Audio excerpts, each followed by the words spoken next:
성경 봉독합니다. 성경 말씀은 히브리서 12장 2절 말씀입니다. 히브리서 12장 2절 말씀 우리 다 함께 봉독하도록 하겠습니다. 다 같이 봉독합니다. 믿음의 주요 또 온전하게 하시는 이인 예수를 바라보자. 그는 그 앞에 있는 기쁨을 위하여 십자가를 참으사 부끄러움을 개의치 아니하시더니 하나님 보좌 우편에 앉으셨느니라. 아멘. 할렐루야.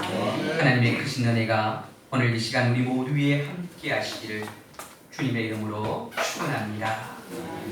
우리 앞뒤로 좌우로 주의 이름으로 환영합니다. 축복합니다. 이렇게 인사 나누겠습니다. 주의 이름으로 환영합니다. 축복합니다. 세계에서 가장 큰 열대 사막은 아프리카 북부에 있는 사하라 사막입니다. 이 사하라 사막 한가운데는 오아시스로 이루어진 빗셀이라는 작은 마을이 있는데 이 마을에서 사하라 사막을 빠져나가려면 약 3일 정도 걸린다고 합니다. 그런데 1926년 영국 왕립학술원의 원장이었던 켄 너먼이 이곳을 방문하기 전까지 이 마을 사람 중 누구도 마을을 떠나 사막을 벗어나본 사람이 없었다고 합니다. 레먼 박사가 이 마을에 와서 마을 사람들에게 왜 사막을 한 번도 벗어나지 못했느냐고 묻자 그들은 사막을 벗어나기 위해 여러모로 노력해 보았지만 결국 처음 출발한 마을로 되돌아오기 때문이라고 했습니다. 레먼 박사는 마을 사람들의 말을 듣고 그들의 말이 맞는지 자신이 직접 실험해 보기로 했습니다. 그래서 다음날 레먼 박사는 이 마을을 떠나 북쪽 방향으로만 계속 걸어갔고 3일이 지난 후에는 사막을 벗어날 수 있었습니다. 레먼 박사는 분명 3일 만에 사막을 벗어날 수 있었는데 왜 빗셀 사람들은 마을 사람들은 항상 제자리로 돌아오는 것일까라는 그런 의문을 갖게 되었습니다. 그래서 그 이유를 알아보기 위해 마을 주민 가운데 엑트라는 청년을 고용했습니다. 그리고 보름치의 물과 식량과 낙타 4마리를 준비해 길을 떠났습니다. 네이머는 엑트라는 청년이 앞장서 가게 하고 자신은 그 청년의 뒤만 따라갔습니다. 그런데 이들은 일주일 동안 이나 사막을 헤맸습니다. 그리고 8일째 되는 날 그들 앞에 오아시스 하나가 나타났는데 그곳은 다름 아닌 빗셀 마을이었습니다. 결국 원점으로 다시 돌아온 것입니다. 레이먼 박사는 8일 동안 마을 청년 엑트의 뒤를 따라 다녀본 결과 마을 사람들이 사막을 벗어나지 못한 이유를 알게 되었는데 그 이유가 간단했다는 겁니다. 이 마을 사람들은 아무도 북극성의 존재를 몰랐다는 겁니다. 그래서 자신이 가는 방향의 기준을 정확하게 잡지 못하고 자신의 감각을 의지해서 가다 보니 결국 사막에서 거대한 타원형을 그리며 제자리로 돌아오게 된 것입니다. 그래서 레이먼 박사는 엑트라는 청년에게 사막을 빠져나가는 방법을 알려주었습니다. 낮에는 충분히 휴식을 취한 뒤 체력을 아꼈다가 밤에 북극성을 따라 가라고 했습니다.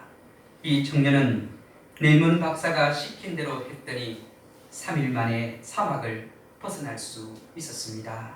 훗날 이 청년은 외부와 단절되었던 빗셀 마을을 세계적인 도시로 만들었습니다. 이 공로로 도시 중앙에 그의 동상이 세워졌고 동상 아래는 이런 글귀가 새겨져 있었다고 합니다. 그것이 무엇이냐면 새로운 인생은 방향을 찾음으로써 시작된다. 새로운 인생은 방향을 찾음으로써 시작이 된다는 겁니다. 사람은 나이가 많고 적음에 상관없이 삶의 목표를 정한 그날부터 진짜 인생의 항해가 시작이 됩니다. 이전까지의 모든 날은 마치 빗셀 마을 사람들이 사막을 벗어나지 못한 것처럼 다람쥐가 쳇바퀴를 도는 것 같은 그런 생활에 불과합니다. 그런데 우리가 어떤 일을 시작하려고 할 때, 또 인생의 항해를 시작을 하려고 할 때 우리가 익숙한 자리에서는 동서남북이 어디든지 구분이 가능합니다. 왜냐하면 매일 아침이면 동쪽 산 너머에서 해가 뜨고 저녁이 되면 서쪽 산 너머로 해가 진다는 것을 알기에 동서남북의 방향을 정확하게 알 수 있다는 겁니다. 그러나 망망대해에서는 다르다는 겁니다. 여러분, 사방을 둘러봐도 거센 파도뿐입니다. 또 바다뿐입니다. 그래서 망망대해를 운행하는 배들은 언제나 북극성을 좌표의 중심점으로 삼고 운항을 합니다. 왜냐하면 밤하늘에 수많은 별들이 떠 있지만 이 별들 가운데 언제나 같은 자리에 머물러 있는 것은 북극성뿐이라고 합니다. 여러분, 다른 별들은요, 시간에 따라서 계절에 따라서 이동을 한다고 합니다. 그러나 북극성만은 언제나 그 북쪽 자리에 자리를 잡고 있다는 겁니다. 그래서 이 북극성을 보고 이것을 중심으로 해서 어느 쪽이 동쪽이고 어느 쪽이 서쪽인지를 알 수 있다는 겁니다. 우리 인생의 항해에서도 언제나 변함없이 우리 인생의 좌표가 되시는 분이 계시는데 그분이 누구냐면 바로 예수님이라는 겁니다. 세상 모든 것이 변할지라도 변하지 않는 분은 오직 예수님밖에 없습니다. 어제나 오늘이나 영원토록 변치 않는 분은 예수님입니다. 그러기에 우리가 예수님만 바라보고 가면 절대로 길을 잃지 않습니다. 우리가 신앙생활을 잘 하다가도 왜 방황합니까? 그것은 예수님을 제대로 바라보지 않기 때문에 방황하게 된다는 겁니다. 예수님을 바라보고 살아가는 사람은 절대로 길을 잃거나 방황하지 않는다는 겁니다. 오늘 우리가 읽은 말씀에서도 믿음의 주요 또 온전하게 하시는 이인 예수를 바라보자고 말씀합니다. 여기서 예수님은 믿음의 주라고 표현하는 것은 우리의 신앙의 대상은, 우리가 바라봐야 할 대상은 바로 오직 예수님밖에 없다는 겁니다. 믿음은 예수 그리스도로부터 출발합니다. 예수 그리스도를 알기 전까지는, 예수님을 만나기 전까지는 아직 신앙생활을 제대로 하는 것이 아니라는 거예요. 여러분, 우리가 예수님을 만나지 못하면요, 그것은 신앙생활을 시작한 것이 아니에요. 아무리 오랫동안 교회를 다녔다 할지라도 예수 그리스도를 믿는 믿음이 없다면 그것은 신앙생활을 시작한 것이 아니라는 겁니다. 우리가 인생의 항해를 시작해도 예수님을 만나지 못했다면 우리는 항해를 시작한 것이 아니라는 거예요. 어디론가 가고 있지만 방황하고 있고 표류하고 있다는 겁니다. 다시 말하면 목적지를 향해 가지 못하고 그냥 이리저리 우왕좌왕하고 있다는 거죠. 그래서 이것은 시작이 될 수 없는 거죠. 그러므로 예수 그리스도를 꼭 만나야 합니다. 예수님을 믿음의 표대로 삼고 예수님을 바라보면서 인생의 항해를 시작해야 합니다. 오늘 말씀을 보면 예수님은 우리를 온전케 하시는 분이시라고 말씀합니다. 예수님은 우리의 삶이 온전할 수 있도록 인도해 주시는 분이라는 뜻입니다. 인생의 항해에서 우리가 목적지까지 온전하게 도착할 수 있는 방법은 예수님을 바라볼 때 가능하다는 겁니다. 여러분, 히브리서 12장 1절을 보게 되면 모든 무거운 것과 얽매이기 쉬운 죄를 벗어버리고 인내로서 우리 앞에 당한 경주를 하며 라고 했습니다.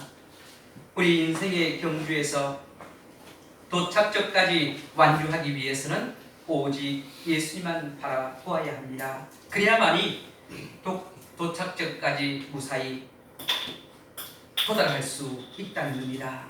여러분, 마태복음 14장을 보게 되면요, 이제 예수님께서 제자들에게 야, 너희들은 갈릴리 이 호수를 건너서 호수 반대편으로 배를 타고 가라고 말씀합니다.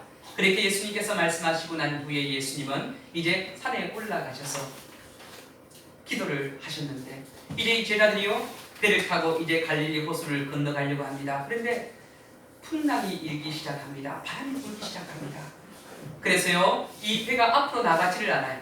건너편으로 가려고 해도 바람이 부니까 어떻게 계속 노를 저어도 앞으로 갈 수가 없어요. 그래서 제자들은 그 바람과 밤새도록 씨름을 하다 보니 어느덧 새벽 3시가 되었습니다. 빨리 건너가야 되는데 노를 계속해서 저어보지만 바람 때문에 앞으로 나갈 수 없습니다. 그런데요, 어딘가 보니까 누군가가 제자들이 타고 있는 배로 오고 있는 거예요. 그래서 제자들은 혹시 유령인가 귀신인가 싶어서 두려웠답니다. 그런데 점점점 가까이 오는 분을 보니까 예수님이거든요. 그래서 두려움과 염려가 떠나버리고 정말 예수님께서 이제 자기에게 오신다는 그런 마음, 안도의 마음이 생겼습니다. 이때에요, 베드로가 예수님을 향해 말합니다. 예수님이시면 나도 물길을 걸어서 예수님께로 갈 수 있도록 예수님 나를 오라 하십시오. 그렇게 말합니다. 그러자 예수님께서 베드로에게 오라고 그렇게 말씀합니다. 그랬더니 베드로가 이제 배에서 내리게 됩니다. 그런데요, 배에서 내렸음에도 불구하고 바닷속으로 빠지지 않았다는 거죠. 이 베드로는 배에서 내려서 예수님을 바라보면서 그 물길을 걸어가게 됩니다. 그런데 예수님을 바라보면서 물길을 걸었을 때는 물속으로 빠지지 않았는데 파도가 거세게 일으니까 잠시 곁눈질 하다 보니까 초점을 잃어버리고 예수님을 바라보지 못하고 옆을 바라보니까 그 파도가 보이잖아요. 두려움이 생기게 되고 베드로는 물속에 빠지게 됩니다. 여러분, 만약 베드로가 끝까지 예수님만 바라보고 걸었다면 그는 물속으로, 파도 속으로 빠지지 않았을 겁니다. 예수님을 바라보지 못했기 때문에 두려움이 생겼고 또 물속으로 빠지게 된 것입니다. 우리의 인생의 항해에서도 마찬가지입니다. 우리의 눈이 예수님만 바라보고 간다면 세상이란 거대한 파도 속에 절대로 빠지지 않는다는 거예요. 안전하게 목적지까지 도착할 수 있다는 겁니다. 여러분, 오늘날 많은 사람들이요, 이 세상의 바다에 빠져서 허우적거리고 있습니다. 정말 어떤 사람은 죽어가고 있고 어떤 사람은 열심히 헤엄을 쳐보지만 제자리를 맴돌고 있는 사람들이 얼마나 많은지 모릅니다. 그런데요, 그 험난한 세상을 룰루라라 하며 걸어가는 사람들이 있다는 거예요. 근데 그 사람들이 누구냐면 바로 그리스도인들이. 왜 그리스도인들이 이 세상을 속에 유혹에 빠지지 아니하고 걸어갈 수 있느냐면 예수님을 바라보기 때문에, 예수님을 바라보기 때문에 이 세상 속에 유혹 속에 빠지지 않냐고 도리어 이 세상을 담대하게 걸어가게 되었다는 겁니다. 왜 우리가 불안해하고 두려워합니까? 문제가 너무 심각하기 때문에 그렇습니까? 그렇지 않다는 겁니다. 아무리 크고 심각한 문제가 있어도 예수님만 바라보고 가는 사람들에게는 주님께서 평안의 길로 인도해 주신다는 겁니다. 여러분, 염려와 근심과 걱정이 오는데 왜 그것을 내려놓지 못하고 거기에 휩싸여 있는가? 결국 그것이, 그 상황이, 그 조건이 심각해서가 아니라 예수님을 바라보지 못하기 때문에 그렇다는 겁니다. 우리가 예수님을 바라보지 않고 세상을 바라보고 문제를 바라보기 시작하면 불안과 두려움이 생기고 낙심과 절망이 오게 되어져 있습니다. 우리의 눈을 예수님께 고정시키고 예수님의 말씀대로 따라가면 반드시 우리의 목표점에 도달할 수 있다는 겁니다. 예수님께는 소망이 있거든요. 예수님께는 모든 것을 온전케 하시는 그런 놀라운 능력이 있기 때문에 그분을 바라보면 문제들이 해결되기 시작되어지는 그런 출발을 하게 된다는 겁니다. 여러분, 사도행전 7장에 보게 되면 스데반이 순교하는 내용이 나오게 됩니다. 이 스데반이 산헤드린 공회에서 이스라엘 지도자를 향해 예수 그리스도에 대한 복음을 전하게 됩니다. 그런데 이 복음 전하는 일로 인해 그들에게 미움을 사고 또 유대인들에게 미움을 사서 이 유대인들이 스데반을 향해 돌을 던지기 시작합니다. 여러분, 수많은 사람들이 돌을 던지면 그 돌에 맞아 죽을 수밖에 없잖아요. 스데반이 이 유대인들이 던지는 그 돌에 죽어가면서도 그는 성령이 충만하여 하늘을 우러러 주목하며 하나님의 영광과 및 예수께서 하나님 우편에 서신 것을 보았다고 그렇게 말합니다. 돌이 스데반을 향해 날아옵니다.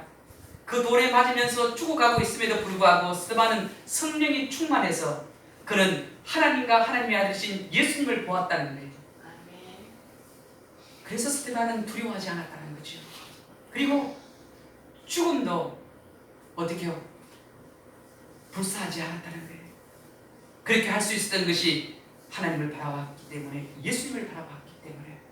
여러분, 우리가 이 세상을 바라볼 때 얼마나 두려운 것들이 많은지 모릅니다. 걱정되는 것들이 얼마나 많은지 모릅니다. 그래서 불안해하고 낙심하고 좌절하고 절망하기도 합니다.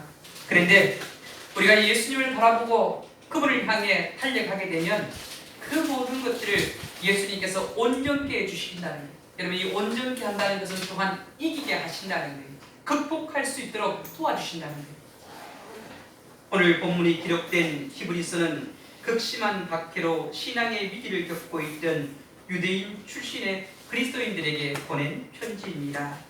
오늘 본문의 배경은 주후 49년 로마 황제 글라우디오 칙령 이후에 기독교인들이 박해를 받았던 때를 기록한 내용이 바로 히브리서입니다. 여러분, 이 글라디오 칙령 이후 49년 이후에 네로 황제 65년은 이 박해가 절정에 이르게 됩니다. 그래서 이 로마의 박해자들은요, 예수 믿는 사람들 잡으면 처형시켜버립니다.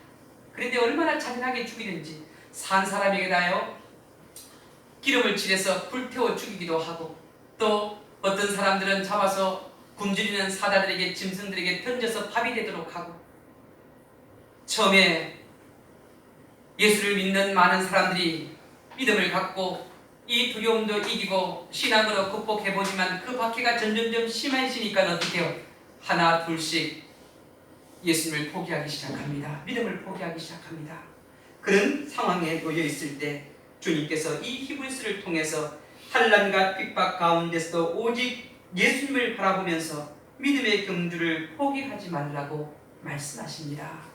여러분, 중세 때요, 그 핍박 때 기독교회사를 보게 되면 정말 많은 신앙의 선진들이, 그리스도인들이 죽음을 당합니다. 박해를 당합니다. 근데 여러분, 그들이 그 박해, 그 죽음에서 담대하게 그것을 극복할 수 있었던 것은, 맞이할 수 있었던 것은요, 예수님을 바라봤기 때문에. 제가 예전에 읽었던 책 가운데 보면, 그 기독교 선교사의 책을 보면 네로 시대 때, 또 로마 때 박해 때 어린 아이와 또 어머니가 운동장 한복판에서 이제 굶주린 사자들에게 제물이 되는, 밥이 되는 그런 상황에 놓이게 됩니다. 이제 굶주린 사자가요, 이 엄마를 향해, 이 아이를 향해 달려옵니다. 아이가 얼마나 무서웠겠어요. 근데 이 어머니가 이 아이를 향해 말합니다. 얘야, 두려워하지 말아라. 저 사자가 너의 팔을 무는 그 순간에 주님이 보이실 것이다. 하나님 나라가 보일 것이다. 여러분, 그런 믿음을 가지니까 어떻게 해요?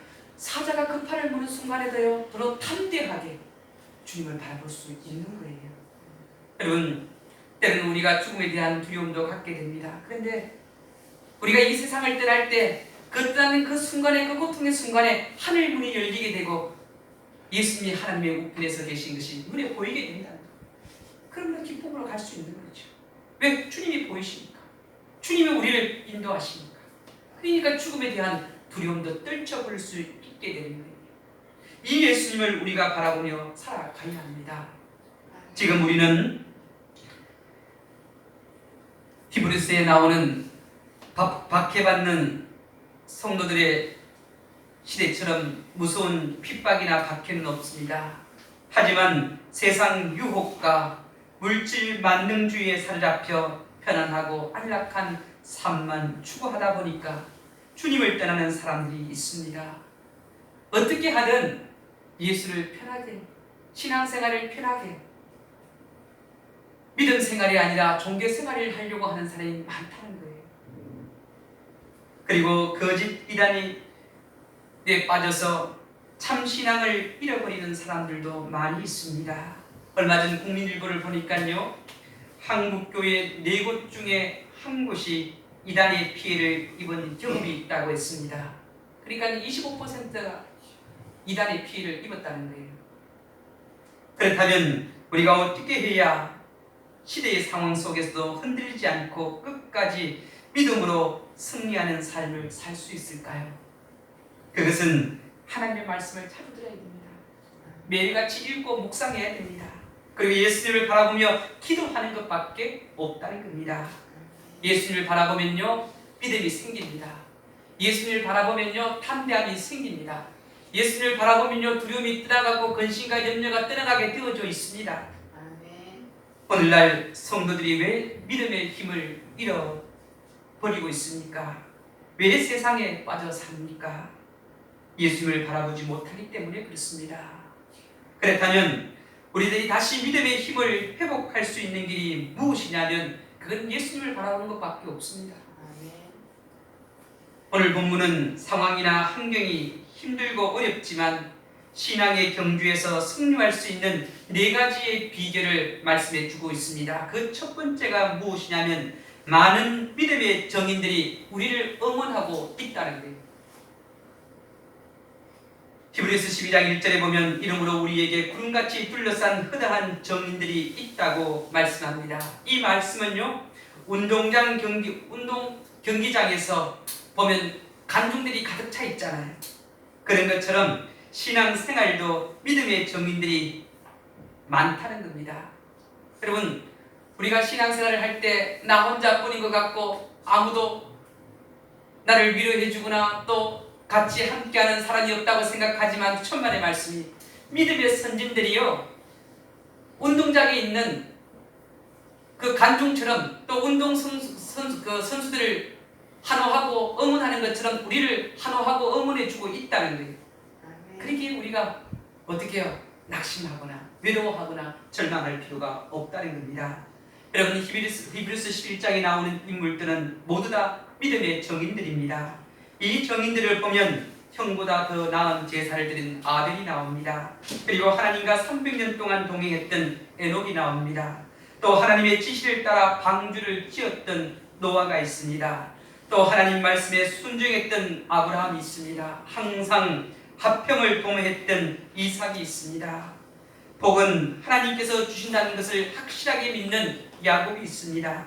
절망 속에서도 낙심하거나 원망하지 않고 하나님의 뜻을 이루고 부모와 형제들을 살린 요셉이 있습니다. 애굽에 종살이하던 자기 민족을 출애굽시킨 모세가 있습니다. 가나안 땅을 정복한 여호수아가 있고 비록 기생이었지만 하나님을 향한 믿음이 있었던 라합이 있습니다. 여러분 300명의 군사로 민족을 구원한 기도원이 있습니다. 믿음의 사람 사무엘이 있습니다. 하나님의 마음에 합한 다윗이 있습니다. 이 외에도 무명의 수많은 믿음의 정인들이 있다는 겁니다. 그리고 또한 기독교 역사 2000년 동안 수많은 믿음의 정인들이 있습니다. 그들 또한 박해와 핍박을 받았지만 그것을 이겼다는 거예요. 그걸 극복했다는 거예요.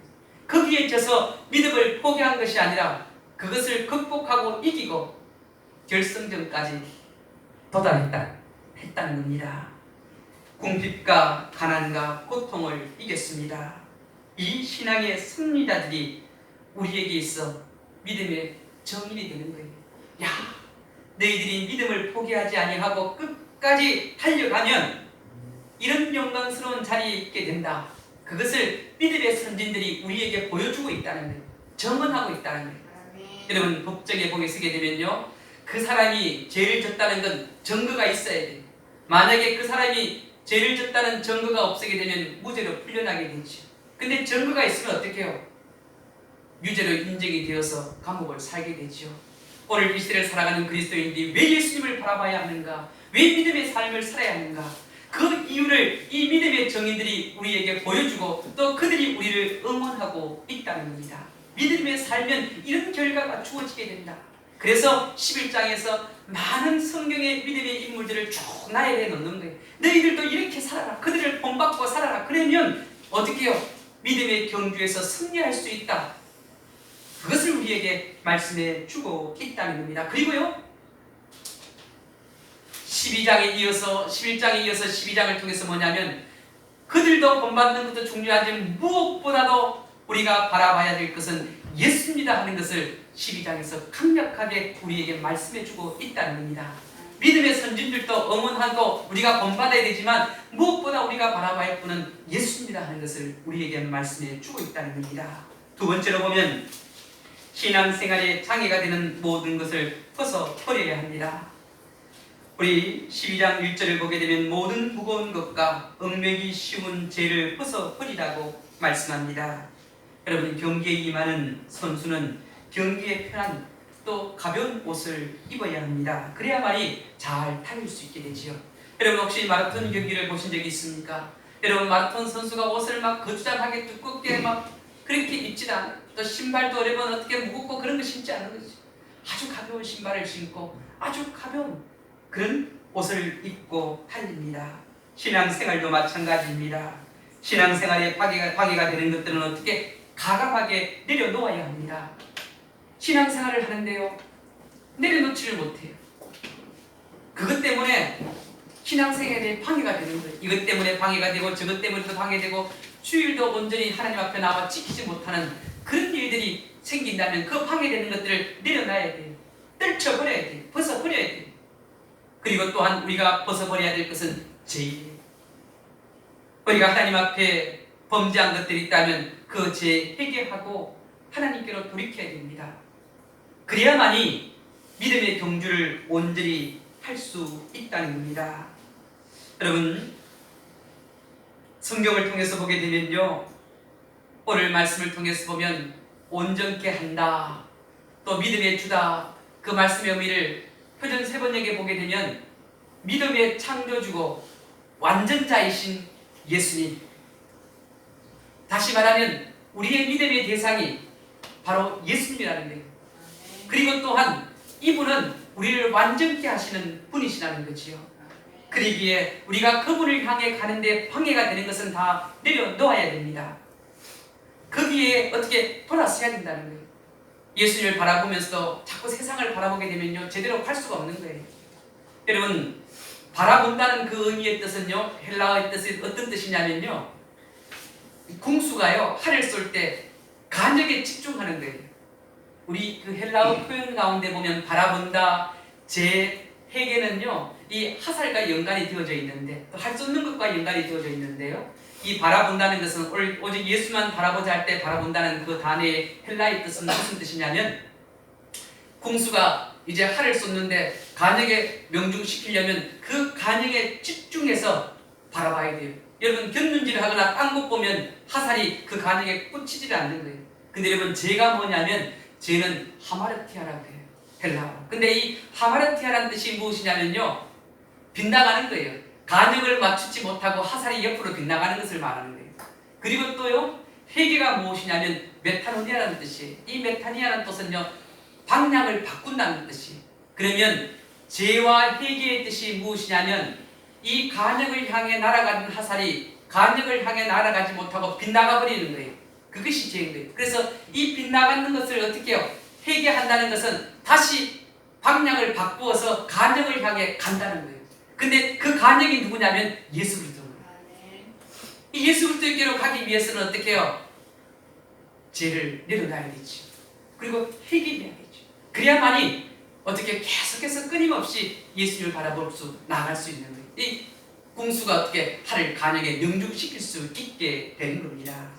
여러분, 신앙에 방해되는 것들 다 내려놓으십시오. 삶의 우선순위를 하나님께 두고 나가보십시오. 여러분의 인생의 삶이 놀라운 변화가 일어나게 될 겁니다. 그건요, 믿음의 정인들이 어떻게 우리에게 정언해주고 있는 거예요. 그리고 세 번째로 보게 되면 인내로서 끝까지 경주해야 됩니다.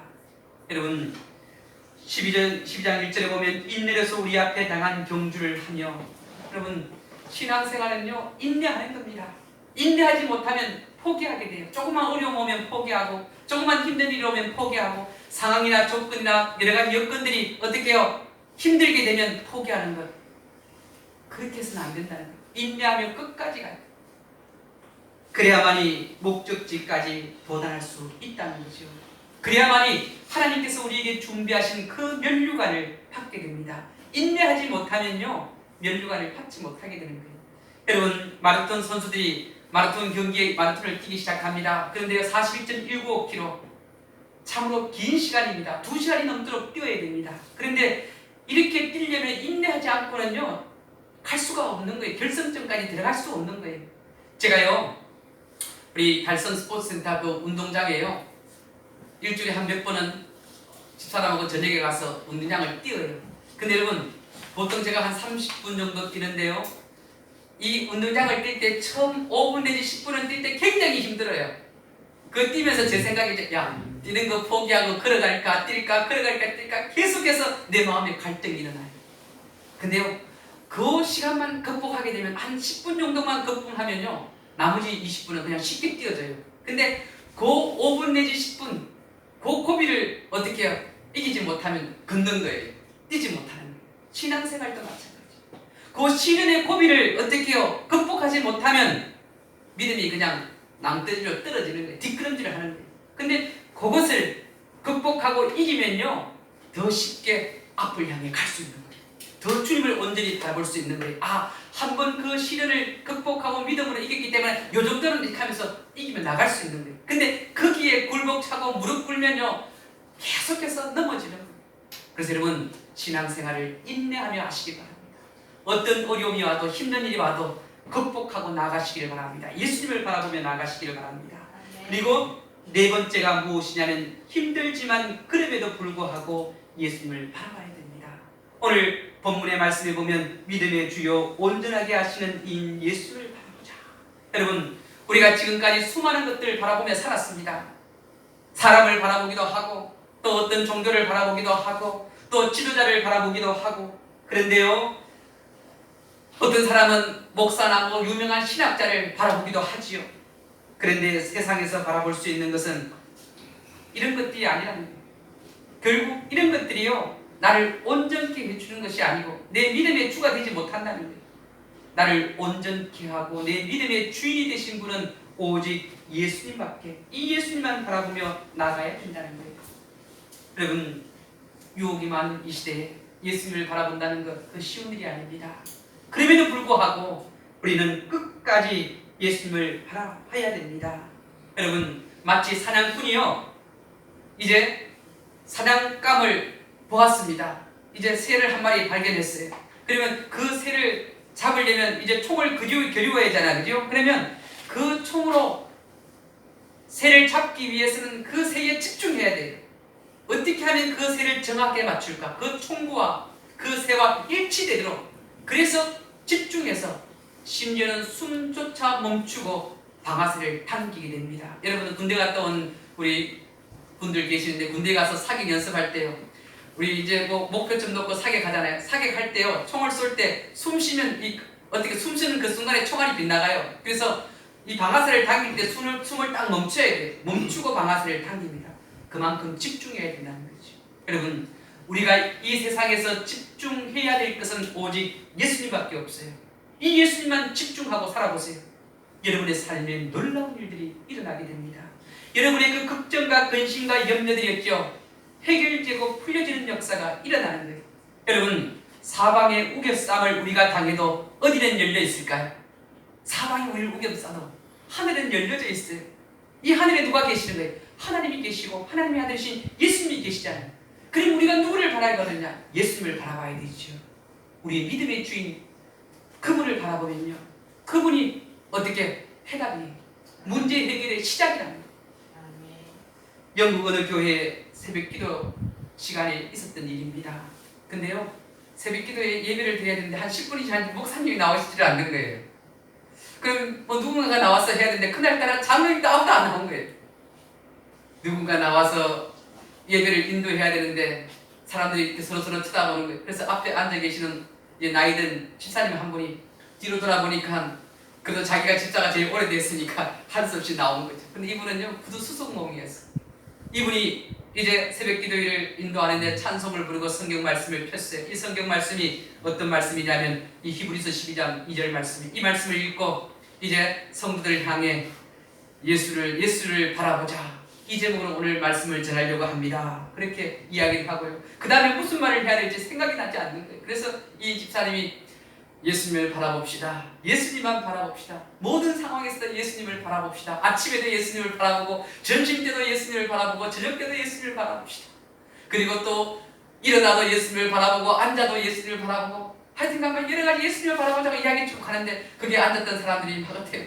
말도 어눌하게 하고 더듬더듬한데도 계속해서 뭐 이상한 소리 하자 예수님만 바라보자고 계속 그 얘기하니까 사람들이 웃기도 하고, 또 어떤 사람은 앉아서 취 하고 한숨 쉬기도 하고. 근데 그 자리에 누가 있었냐면 16살 묵은 찰스 스펄전이라는 사람이 그 자리에 앉아 있었습니다. 그런데요, 이 찰스 스펄전이라는 사람이 어떤 사람이, 스펄전 찰스라는 사람이 어떤 사람이냐면요, 기독교 역사상에 가장 설교를 잘하는 사람 중에 한 사람입니다. 이 사람이 설교할 때 수많은 사람들이 하나님께로 돌아오는 역사가 일어나는. 그런데 이 스펄전이요, 일생 동안 잊을 수 없는 설교가 바로 그 설교였다는 거예요. 자기가 이 설교를 생각할 때마다 마음이 막 뜨거워지더라는 거예요. 자기가 목회자가 되고 설교자가 되었던 것도 그날의 그 새벽 기도였다는 거예요. 근데 그 새벽 기도가 뭐냐면 예수님을 바라보잖아요. 막 딴 그 생각이 아니라 예수님을 바라보는 거예요. 인생의 모든 문제의 해결은 예수님을 바라보는 거예요. 그럼요, 일평생 동안 예수님을 바라보는 그런 믿음의 삶을 살게 되었습니다. 우리도요, 딴 거 다 필요 없어요. 예수님만 바라보고 나가면 그분이 우리의 문제의 해결자이시고, 그분이 우리의 어떻게 엉망진창이 된 실타래를 어떻게 하나하나 정결하게 잘 정리정돈 시켜주시는, 온전케 한다는 거예요. 걱정과 근심과 염려가 없게 하신다. 그분 앞에 내려놓고 예수님만 바라보며 살아가는 우리 모두가 될 수 있기를 주님의 이름으로 축원합니다. 기도하겠습니다. 하나님 감사합니다. 하나님의 아들이신 예수님을 이 땅에 보내주셔서 우리의 믿음의 주가 되게 하시고 우리를 온전케 하시는 분이시 되심을 감사합니다. 우리 인생의 삶 속에 어떤 일을 만나도 예수님만 바라볼 수 있도록 인도하여 주시옵소서. 그분만을 바라보며 날마다 살아갈 수 있도록 인도하여 주시옵소서. 예수님 안에 우리 인생의 모든 문제를 해결해 주시는 분이심을 믿게 하여 주시고, 그 믿음이 우리의 삶 속에 이루어지게 하여 주시옵소서. 함께해 주실 줄 믿사오며 예수님의 이름으로 기도하옵나이다. 아멘.